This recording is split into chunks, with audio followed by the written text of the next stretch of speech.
Thank you for joining us. This is story time with twisted slivers from the paranormal, the unreal, the real, fictional, and maybe just a sprinkle of truth. The unfinished call. The night was thick with silence, the kind that presses against your ears and makes the world feel emptier than it should be. Amelia sat alone in her small apartment, with the dim glow of a single lamp casting elongated shadows across her walls. The rain had started about an hour ago, tapping against the windows like impatient fingers. For some reason tonight, it was just a little unnerving. She was bored. She'd been mindlessly scrolling through her phone when it happened. The call. Her phone buzzed against the wooden table, the screen illuminating a number she didn't really recognize. And once she picked it up to look at it, the digits looked off. The number was too long, almost as if it had somehow glitched and added spaces and numbers where they didn't belong. She hesitated before answering, lifting the phone to her ear with a tentative, "Hello?" At first there was nothing. No static, no breathing, just an unnatural, gaping silence. And then, "I see you." The voice was distorted, a little hollow, but very eerie. It wasn't really a whisper. It certainly wasn't a shout. But something forced its way into her head, making her skin crawl. This wasn't normal.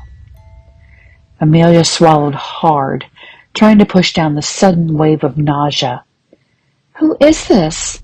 she asked, gripping the phone a little tighter. A pause.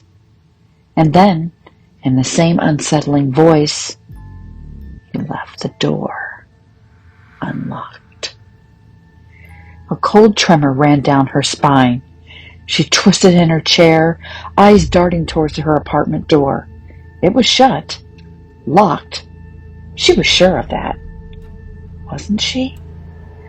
The air in the room suddenly felt heavier, charged with something unseen.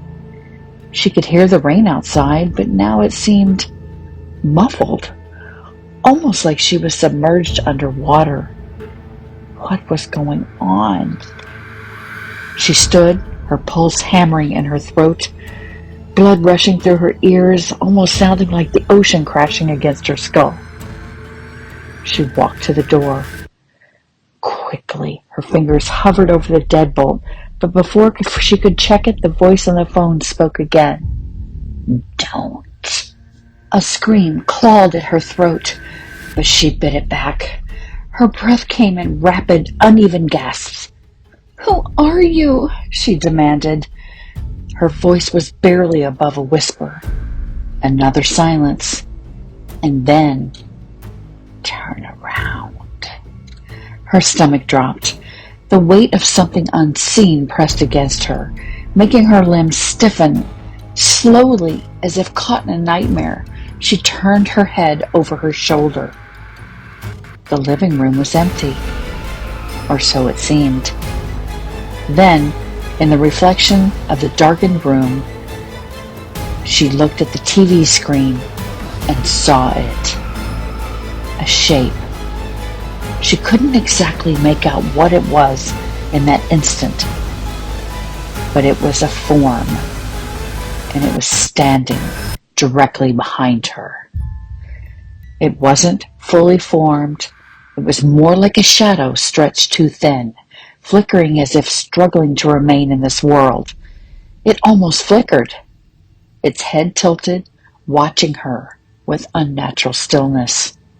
The phone slipped from her hand and clattered to the floor. She spun around. Nothing. The room was empty again. The silence felt deafening. Her breath came in frantic bursts as she backed away.